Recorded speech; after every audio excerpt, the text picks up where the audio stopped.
Olá, meu nome é Nadília. O tema do Evangelho é a parábola do grão de mostarda, que está em Mateus capítulo 13, versículos 31 e 32. Versículo 31.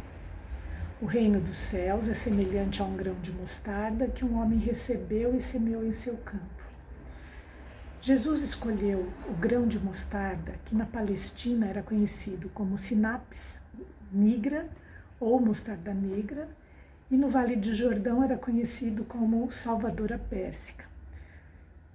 Esses dois grãos, conhecidos com nomes diferentes, eles tinham as mesmas características, eram minúsculos e depois de adultos, já crescidos, tinham uma altura mais ou menos de 2,5 metros.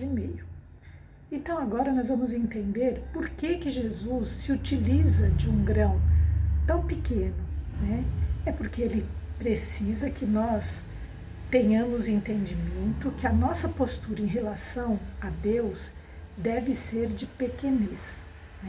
Então, nós precisamos conquistar esse progresso espiritual através do esforço. E o que nos faz pensar assim também é uma leitura no livro Construção do Amor, do Emmanuel, psicografado pelo Chico, na página 85, onde ele fala sobre a semente de mostarda.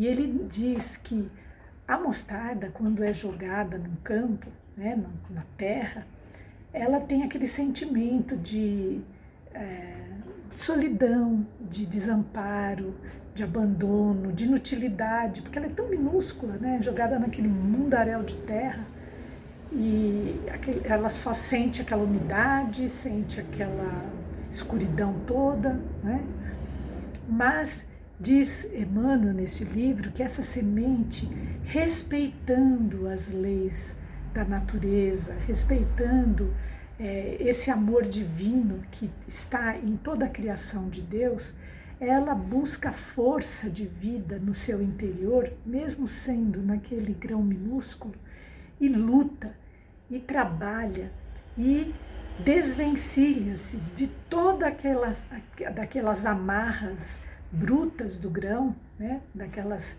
sensações que ela tem de prisão, de aprisionamento, e rasga o grão buscando a luz para o seu crescimento como um vegetal. E aí, quando ela encontra com a luz, ela só cresce.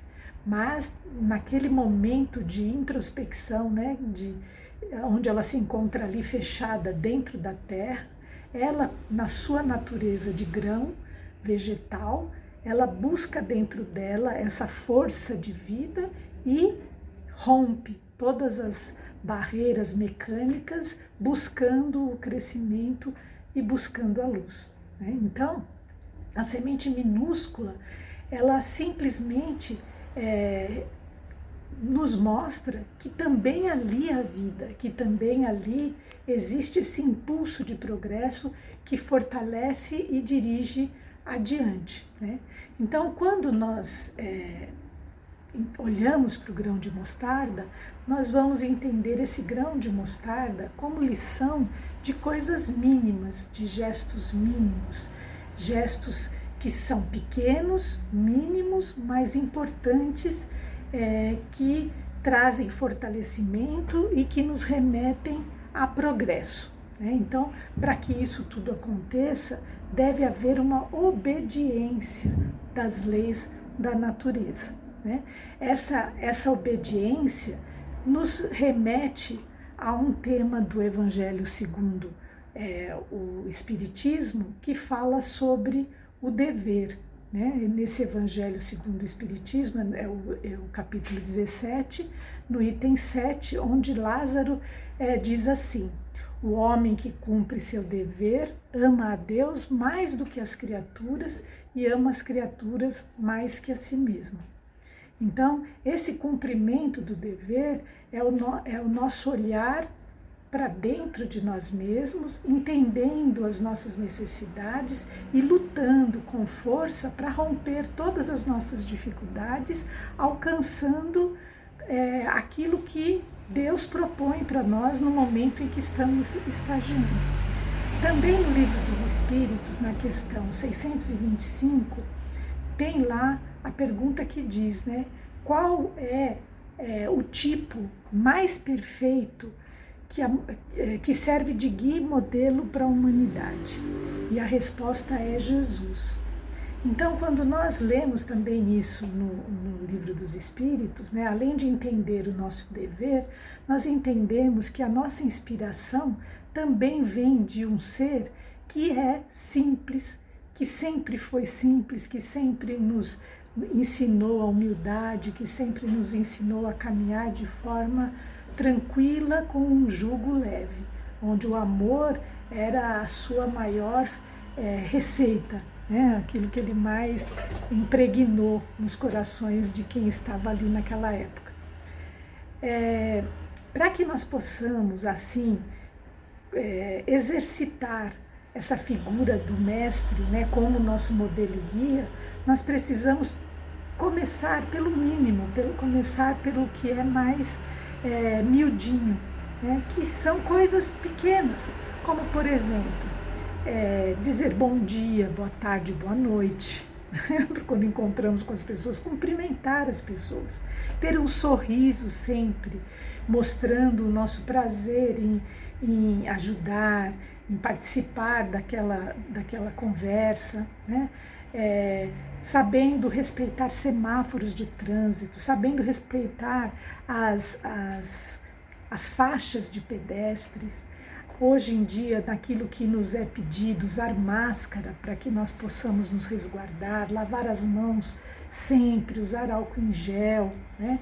Então, são obediências exercitadas em situações diversas que nos colocam diante da vida, diante da sociedade, diante daquelas situações que estamos partilhando de forma obediente, responsável e, sobretudo, amorosa, né? Tem no livro dos Mensageiros, do André Luiz, psicografado pelo Chico, na página 187, fala de uma personagem, Isabel, que tem 3 filhos, e ela, no Evangelho no Lar, ela fala dessa parábola. E ela não sabia que esse evangelho na casa dela estava sendo reportado para a colônia de Nosso Lar. Mas era uma fala muito importante. Dizia assim: fala-nos o mestre, em divino simbolismo, da semente de mostarda. Recordemos que o campo do nosso coração está cheio de ervas espinhosas, demorando, talvez, há muitos séculos em terrível esterilidade. Nós vamos entender esse trecho sabendo que nós não somos forçados a nada, né? Deus nos dá o livre-arbítrio e dentro dessa nossa liberdade de escolha, por vezes, ficamos ali presos na nossa dor, no nosso egoísmo, na nossa vaidade, no nosso orgulho e atrasamos o nosso progresso.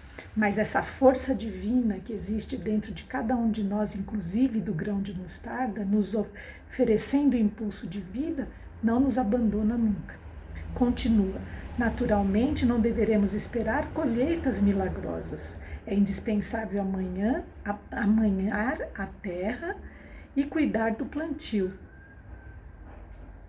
A semente de mostarda, a que se refere Jesus, constitui o gesto, a palavra, o pensamento da criatura. Há muitas pessoas que falam bastante humildade, mas nunca revelam um gesto de obediência.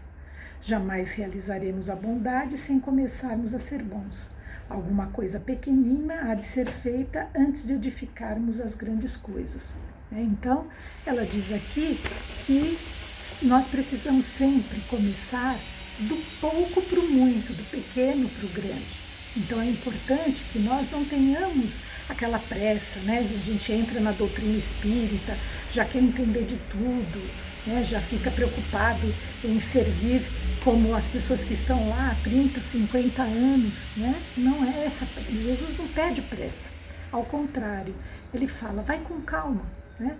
Você tem amor aí dentro, você tem um espírito dentro desse corpo, mas tem muito amor também. Então, busca dentro de você o que você tem de melhor e aos pouquinhos, lendo muito o Evangelho, trabalhando muito o estudo doutrinário, você vai percebendo uma força maior que vai abrir dentro de você por conta da sua boa vontade, por conta do seu esforço em progredir. Porque quando nós alçamos ligações com o alto, esse vínculo de amor se fortalece e nós vamos ficando mais vitaminados, vamos ficando corados, robustos espiritualmente. Ainda em André Luiz, junto a Emmanuel, na página 99 do livro Libertação, André Luiz diz assim: a bondade do Senhor não violenta o coração. O reino divino nascerá dentro deste coração à maneira da semente de mostarda que se liberta dos envoltórios inferiores. Medrará e crescerá gradativamente sob os impulsos construtivos do próprio homem. A coroa da sabedoria e do amor é conquistada por evolução, por esforço, por associação da criatura aos propósitos do Criador. Então, tudo depende da nossa força de vontade, da nossa boa vontade. E toda vez que nós acreditamos nessa nossa boa vontade e nos ligamos em oração, através de evangelhos lidos, através de pensamentos altruístas, nós nos conectamos com o alto e esse alto vai nos alimentando para que nós possamos realizar. Então, o grão de mostarda é tão importante quanto qualquer outra semente, mas desde a minúscula até o maior de todos os seres criados por Deus, existe a força motriz do amor e da vida, não é? Vamos continuar no versículo 32, que diz assim: o qual é de fato a menor de todas as sementes, porém, quando cresce, é a maior das hortaliças e torna-se árvore, de modo que as aves do céu vêm e aninham-se em seus ramos. Então, nesse trecho do versículo, nós vamos pôr atenção nas seguintes frases, quando ele fala assim: a menor de todas as sementes, porém, quando cresce, é a maior das hortaliças. Então, nesse trecho, a gente vai prestar atenção nesse salto de desenvolvimento. No livro Bênção e Paz, no capítulo 48, fala da madureza espiritual. Então, Emmanuel, ele nos fala que é muito importante associarmos o espiritismo ao indivíduo cristão, ao ser cristão, ao estudo do Evangelho, a riqueza que traz todas as virtudes do Evangelho para esse ser espiritual que precisa desse alimento para se desenvolver. Então, ainda dentro do movimento espírita, existe uma corrente de pessoas que acreditam muito na mediunidade e se preocupam muito com os feitos mediúnicos, como se isso fosse um poder, uma dádiva que faz com que a criatura tenha seja considerado um super-homem, seja considerado um mágico, porque vê espíritos, porque fala com eles. Só que nós não podemos nos aventurar por esse caminho, porque o Espiritismo, ele nos dá condição de chegar ainda mais próximos de Jesus, mas para isso precisa haver uma comunhão, entre Espiritismo e o ser cristão. Então, isso significa que nós precisamos ter consciência dos nossos deveres diante da nossa doutrina espírita e diante da nossa própria vida. No Evangelho segundo o Espiritismo, no capítulo 17, no item 7, o tema fala sobre o dever. Lázaro, ele fala a seguinte frase: o homem que cumpre seu dever ama a Deus mais do que as criaturas e ama as criaturas mais do que a si mesmo. Então vejam como é importante quando nós conseguimos essa conexão com o Cristo de amor e bondade e vamos compreendendo as nossas obrigações diante da nossa própria vida.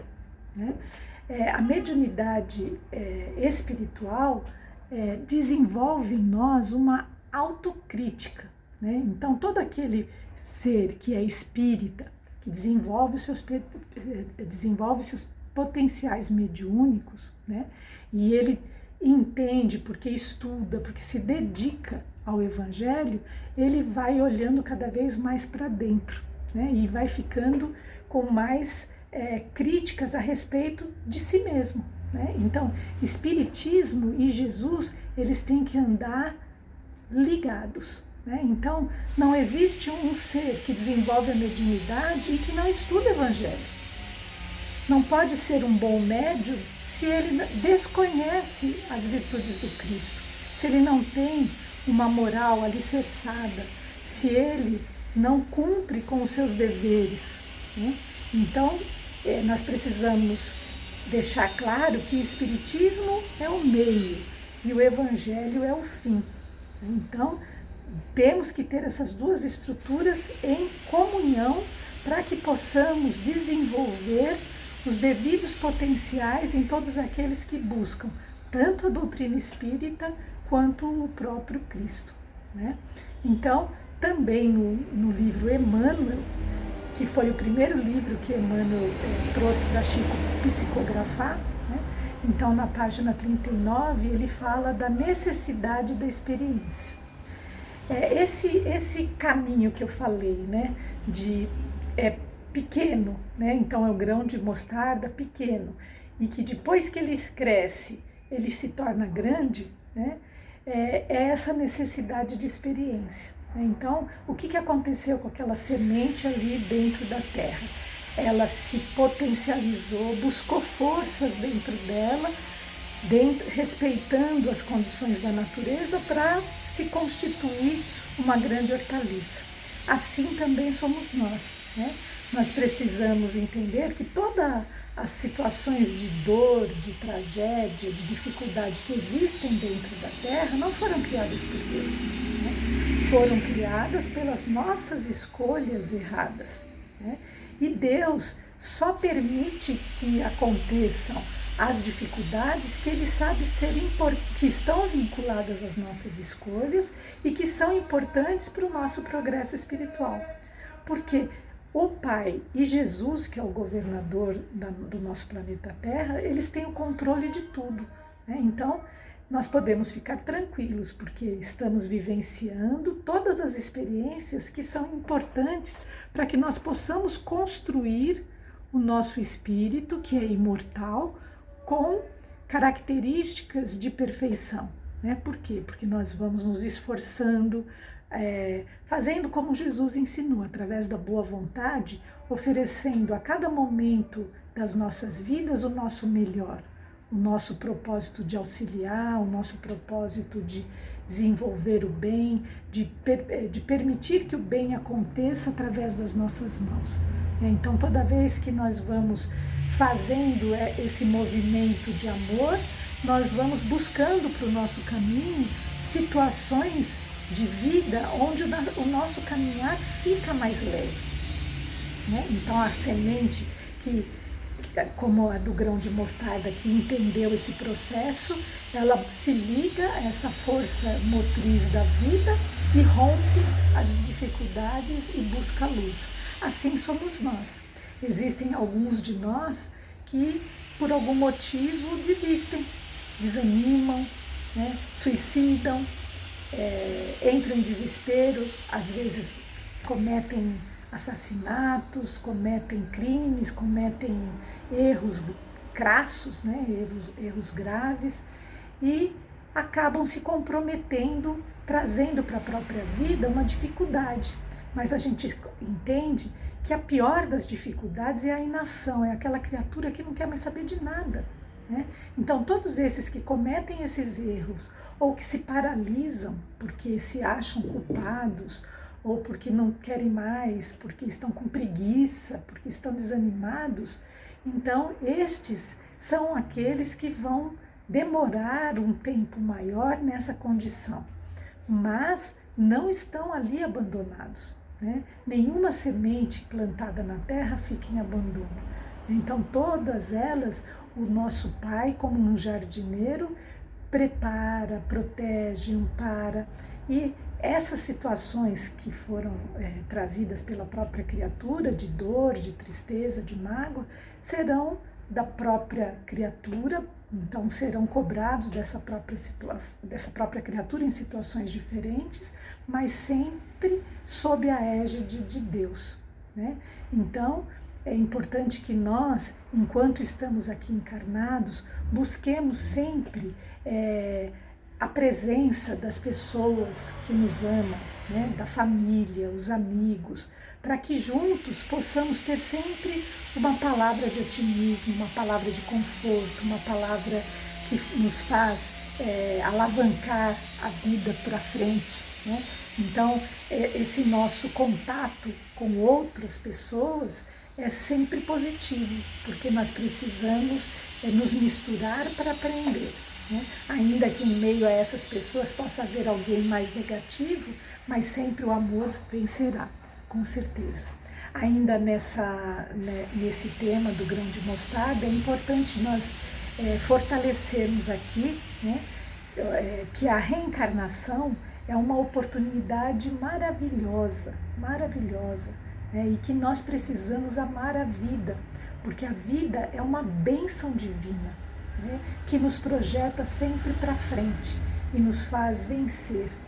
Essa consciência de espíritos imortais, ela tem que estar sempre iluminada, né? E nós temos que entender a oportunidade da reencarnação meio que como um perdão de Deus, dizendo: filho, não tem problema, né? Você errou, vai lá, faz, você é eterno, você pode, né? Eu confio em você. Então, vamos despertar para as verdades da nossa encarnação, vamos despertar para o Evangelho, vamos viver o Evangelho como Jesus viveu. Vamos trazer esse nosso amor, essa nossa boa vontade, a flor da pele, para que possamos todos termos dias melhores, não é? Que Jesus nos abençoe e nos fortaleça hoje e sempre. Obrigada.